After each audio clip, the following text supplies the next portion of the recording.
CNBC आवाज।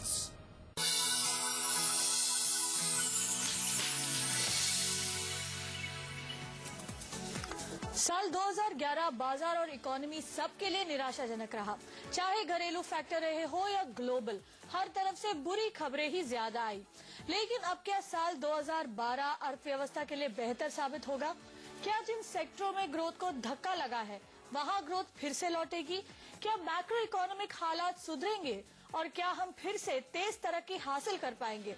इन सब मुद्दों पर बात करने के लिए इस वक्त हमारे साथ है HDFC की MD रेणु सूद कर्नाड। रेणु, बहुत स्वागत है आपका CNBC आवाज पर। 2011 काफी नेगेटिव नोट पर खत्म हुआ। क्या 2012 में इकोनॉमी कुछ बेहतर होगी? देखिए, अगर आप ग्लोबली पूछ रही है क्वेश्चन कि ग्लोबल इकोनॉमी में क्या हो रहा है, लगता नहीं है कि 2012 में बहुत चेंज आएगा, क्योंकि कुछ अभी भी देखिए यूरोप की जो खबरें आ रही हैं वो बहुत अच्छी नहीं है। अमेरिका में डेफिनेटली थोड़ी बेटर खबर है, इन द सेंस कि इनकी जो इकोनॉमी में थोड़ी चेंज दिख रही है आते हुए। पर अगर आप सिर्फ इंडिया की तरफ से देखें, अगर हमारी तरफ से देखें, तो अभी भी जो हमारी ग्रोथ होगी इस साल के लिए, मार्च 2012 अगर देखी जाए, और उसकी आजकल एस्टिमेशन है कि 7% GDP पे हम लोग एंड करना चाहिए एज कम्पेयर टू 8.5 और 8+। आई थिंक ग्लोबली अगर आप उसको कंपेयर करें तो we are still much better off. हाँ, ये जरूर है कि जहां तक इंडिया की economy is concerned, 7% is not enough.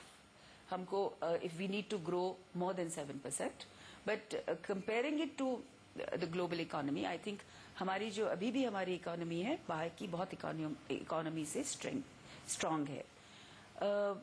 अगर एक दूसरी तरफ अगर देखें, जरूर food, if you just look at food inflation इस बारी बहुत, उसके जो नंबर्स आए हैं माइनस आई है।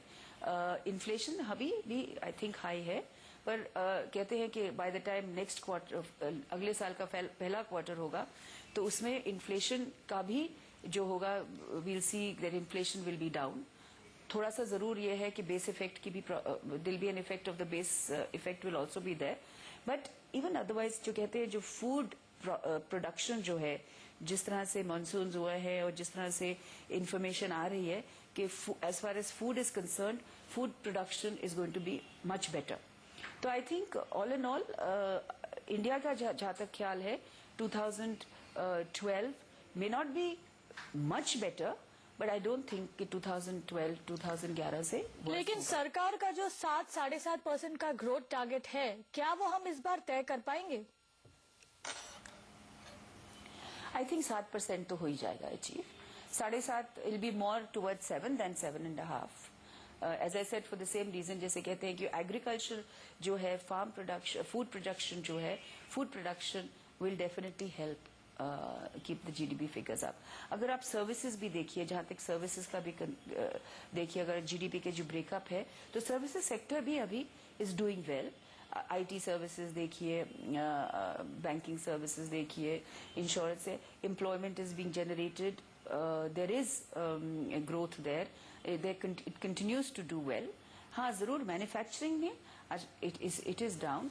सो I think all in all it's not के भाई, जहां तक 2012 है, चैलेंजेस तो बहुत है, अभी चैलेंजेस तो रहेंगे, वो चैलेंजेस जाने नहीं वाले, पर ये जरूर है कि एक बार इलेक्शंस हो जाएंगी, गवर्नमेंट अगर थोड़े डिसीजन मेकिंग जल्दी कर दे, तो हमारा जो हमारा फंडामेंटल्स हमारी इकोनॉमी के अभी भी बहुत हेल्दी हैं। तो क्या ग्लोबल इकोनॉमी में चल रहे मंदी का हमारे इकोनॉमी पर कोई असर नहीं होगा? देखिए, स्लो डाउन अगर पूरे ग्लोबली स्लो डाउन होगा तो थोड़ा तो इफेक्ट होगा ही। अगर पूरा इंटरनेशनल, जैसे मैंने पहले कहा कि यूरोप को देखिए, तो यूरोप की न्यूज बहुत अच्छी नहीं है, पर ग्लोबल स्लो डाउन में थोड़ा सा तो इफेक्ट होगा। पर मेरे ख्याल से जो हमारी डोमेस्टिक कंजम्पशन है, जो हमारा 1.2 बिलियन पॉपुलेशन है, I think that population now will help us sustain our growth. I think definitely अगर हेल्थ सेक्टर देखिए, एजुकेशन सेक्टर देखिए, इन सारे सेक्टर्स में नीड भी बहुत है, रिक्वायरमेंट बहुत है एंड काफी सारे आजकल देखेंगे काफी सारे कॉर्पोरेट्स इस सेक्टर में एंटर कर रही हैं, जॉब्स क्रिएट होंगी। तो मेरे हिसाब से जीडीपी जो हम 7% के आसपास की बात कर रहे हैं बहुत पॉसिबल है। राइट पर मैम कॉर्पोरेट से हम देख रहे हैं कि नए कर्ज के लिए डिमांड घटते जा रहा है, तो बैंकों के क्रेडिट ग्रोथ पर इसका क्या असर हो सकता है? देखिए, जहां तक बैंकों की क्रेडिट डिमांड है, जो कॉर्पोरेट डिमांड है, डेफिनेटली कॉर्पोरेट डिमांड में डेफिनेटली थोड़ी रिडक्शन है। पर अगर आप रिटेल डिमांड देखिए, रिटेल पर्टिकुलरली हमारे सेक्टर में अगर आप देखिए, हाउसिंग को देखिए, जो सेकंड और थर्ड टियर सिटीज हैं और जहां अभी भी हाउस की जो प्राइस है अफोर्डेबल रेंज में है, तो वहां अभी भी जो डिमांड है बहुत है और लोग खरीद रहे हैं। अगर 1 मिनट के लिए हाउसिंग पे अगर हम जरा ध्यान दें, तो हाउसिंग की प्रॉब्लम आजकल क्या है कि जो टिकट प्राइस है, जो कहते हैं घर का एब्सोल्यूट प्राइस है, वो बढ़ गया है। अगर वो प्राइस कम हो जाए तो बहुत लोग हैं अभी भी जो फेंस पे बैठे हुए हैं, जो मकान खरीदना चाहते हैं, उनको मकानों की जरूरत है, उनके पास अपनी सेविंग्स भी हैं जो उनकी डाउन पेमेंट के लिए अवेलेबल है। अगर घर का जो प्राइस है, price of the house is with in that affordable range, और वो अफोर्डेबल रेंज क्या है? आई थिंक अगर छोटे टाउन्स में 15 लाख और बड़े टाउन्स में 40 लाख के इस रेंज में जो है, इस रेंज में अगर मकान बने तो अभी भी काफी डिमांड है। जी यहाँ पर आपने प्रॉपर्टी के दाम घटने की बात की। मुंबई जैसे कुछ शहरों में पिछले साल भर से लोग जो है दाम घटने का इंतजार कर रहे हैं, और हाल में जो पॉलिसी आए उसके बाद क्या आपको लगता है ये करेक्शन हो पाएगा? देखिए, अगर सारे लोग ये करेक्शन की वेट कर रहे हैं, मेरे हिसाब से करेक्शन थोड़ा बहुत होगा, पर जितना भी होगा इतना नहीं होगा जिसके लिए लोग वेट कर रहे हैं। मेरे हिसाब से 10-15% से ज्यादा करेक्शन होने की उम्मीद नहीं है, और वो भी ऐसी जगह जहां लोगों की कई पार्ट्स ऑफ मुंबई, दिल्ली है जहां लोग किसी भी कॉस्ट पे मकान खरीदना चाहते हैं। एक तरह से उसको कहा जाता है एस्पिरेशनल बाय, कि हमें तो इस लोकेलिटी में रहना है, और जिन लोगों के पास पैसे हैं वो लोग अफोर्ड कर सकते हैं, तो उनके लिए एक्चुअली प्राइस का मायने नहीं रखता। पर अगर आप थोड़ा सबर्ब्स में जाइए या एयरपोर्ट, बॉम्बे एयरपोर्ट की दूसरी तरफ जाइए, बाकी के जो सबर्ब्स हैं, वहां जरूर जो प्राइसेस आजकल है, हो सकता है उसमें 10-12-15% की कुछ रिडक्शन हो, पर उससे ज्यादा मेरे ख्याल से नहीं होने वाली। जी वक्त है यहाँ पर एक ब्रेक का। ब्रेक के बाद रेणु से जानेंगे क्या महंगाई आगे कम होती नजर आएगी, और ब्याज दरें अगर घटेगी तो कब तक। बने रहिए हमारे साथ।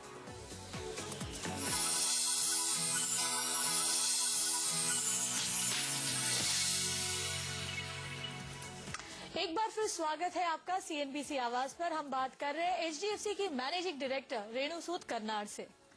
महंगाई की बात करते हैं मैम, यहाँ पर क्या मार्च तक महंगाई दर 7% पर आ जाएगा, जो कि आरबीआई का भी प्रोजेक्शन है? देखिए, जैसे मैंने कहा, थोड़ा सा तो वो बेस इफेक्ट आएगा ही, जिस तरह से बिकॉज एज यू नो जो इन्फ्लेशन होता है वो पिछले साल का 52 वीक के बेसिस पे उसकी परसेंटेज देखी जाती है, तो वो इफेक्ट होगा थोड़ा। और दूसरी बात क्या रहेगी कि जैसे मैंने पहले कहा कि जो फूड है, फूड इन्फ्लेशन में काफी काबू आज आ गया है। तो उस और अगर देखिए दूसरी तरफ ऑयल, नहीं तो ऑयल भी बहुत चढ़ ही जा रहा था, तो ऑयल में भी स्टेबिलिटी आ गई है। तो होपफुली अगले क्वार्टर तक, साल के पहले क्वार्टर तक, hopefully you should see the inflation figures to be much lower than the 9%। मेरे हिसाब से 2% तक फर्क पड़ना चाहिए। तो ब्याज दरें कब तक घट सकती है? क्या बैंक आरबीआई की तरफ से किसी एक्शन का इंतजार कर रहे हैं, कि आप खुद इस यहाँ पर कोई किसी तरह का विचार कर रहे हैं? जो भी फाइनेंशियल इंस्टीट्यूशन है उनके कॉस्ट ऑफ फंड्स में जब तक रिडक्शन नहीं हो, तब तक उसको पास करना बहुत मुश्किल होता है। और एचडीएफसी ने इतने अपने 30 इयर्स में जब भी हमारे कॉस्ट ऑफ फंड्स कम हुए हैं, we have been one of the first ones to pass it on. पर अब ये देखा जाएगा कि इसका जो इफेक्ट है, जैसे मैंने कहा, हमारी आर प्रिडिक्शन इज कि 3-4 महीने में फर्क पड़ना चाहिए। तो जैसे हमारे कॉस्ट ऑफ फंड्स में फर्क पड़ेगा, उसी समय उसी के साथ साथ वो जो बेनिफिट आएगा वो डेफिनेटली हम अपने बोरोस को भी पास करेंगे। तो मेरे हिसाब से अगर 3 महीने हैं तो नॉर्मली क्या होता है कि इट टेक्स 2-3 मंथ्स, क्योंकि बैंक्स भी रिड्यूस करेंगे, हमारे कॉस्ट ऑफ फंड्स भी रिड्यूस होंगे, तो उसके 1-1.5-2 महीने बाद फर्क पड़ना शुरू हो जाता है। तो जनवरी के पॉलिसी में आरबीआई क्या कर सकता है? क्या रेट कम होते हुए नजर आ रहा है आपको? वेल, आई होप कि नहीं बढ़ाएं, क्योंकि उन्होंने लास्ट टाइम नहीं बढ़ाया तो कुछ तो मैसेज उन्होंने दिया है, पर it's very difficult to predict. But जिस तरह से लग रहा है उम्मीद तो ये है कि नहीं बढ़ाएंगे। Maybe it's a little early. मेरे हिसाब से reduction I think one should expect maybe in the April policy. जी मैम, आरबीआई एसेट क्वालिटी को लेकर भी काफी चिंतित है। पूरे बैंकिंग सेक्टर के लिए ये कितनी बड़ी परेशानी होगी? देखिए, थोड़ा बहुत तो वरी करने की जरूर सिचुएशन है कि you know there are certain sectors जहां ओवर लेंडिंग हुई है, जहां अग्रेसिव लेंडिंग हुई है, और वहां हो सकता है कुछ एसेट क्वालिटी की प्रॉब्लम्स आ सकती हैं। और again I'll come back to understand कि जिस समय लोन दिया गया था उस समय क्या क्या देखा था देने के समय, एंड तो इसके कारण हो सकता है कि they could be some, but I think again अगर आप देखा जाए जिस तरह से मोस्ट बैंक्स जो लेंड करते हैं, जिस तरह से उनकी सिक्योरिटी रहती है, जिसके बेसिस पे लोन्स देते हैं, in most situations I would say कि उनकी सिक्योरिटीज है, जिस बेसिस पे उन्होंने लेंड किया है, they have backup. So I think to that extent we are better off. जी, यहाँ फिर से रियल एस्टेट की बात करते हैं, जिससे जहाँ एचडीएफसी काफी लेंडिंग करता है, यहाँ पर डेवलपर्स को दिए गए कर्ज से आपको कितना स्ट्रेस दिख रहा है? देखिए, सबसे ज्यादा स्ट्रेस तो तब हुआ था 2008-2009 में, और उस समय सारे डेवलपर्स निकल के आ गए थे। जरूर आरबीआई ने भी हेल्प किया था, उन्होंने वो थोड़ी सी they had given a time for payment and all. तो पर अभी भी क्या है कि सेल्स की बात है, अगर सेल्स रुक रही हैं जिस एरिया में, तो वहां डेवलपर को दिक्कत आ रही है, पर जहां सेल्स हो रही हैं वह डेवलपर को इतनी दिक्कत नहीं आ रही। दूसरा, अगर किसी डेवलपर ने लोन लेके उसको जिस प्रोजेक्ट के लिए लोन लिया था और कहीं और यूज किया है तो डेफिनेटली उसकी प्रॉब्लम है, पर जिस डेवलपर ने लोन लेके उसी प्रोजेक्ट में डाला है जहां उसकी सेल्स हो रही हैं और जहां एवरी पीरियोडिकली उसको पेमेंट्स आ रही हैं, उन डेवलपर्स को कोई दिक्कत नहीं होनी चाहिए। तो मेरे ख्याल से 2-3 डेवलपर्स हो सकते हैं जिनकी ये इश्यूज हो, एंड देर आर डेवलपर्स जो काफी लीवरेज्ड है, बट जो उनकी वैल्यू ऑफ द सिक्योरिटी जो नॉर्मली बैंक्स ने ली होती है वो इतनी anything between I think 1.5 to 3-4 times होती है कि अगर ठीक से उसको हैंडल किया जाए तो ज्यादातर they should not be much of a problem. जी, यहाँ वक्त है एक और छोटे से ब्रेक का। ब्रेक के बाद हम लेंगे बैंकिंग सेक्टर का जायजा और जानेंगे क्या इस साल बैंकों के मार्जिन पर दबाव पड़ेगा। बने रहिए हमारे साथ।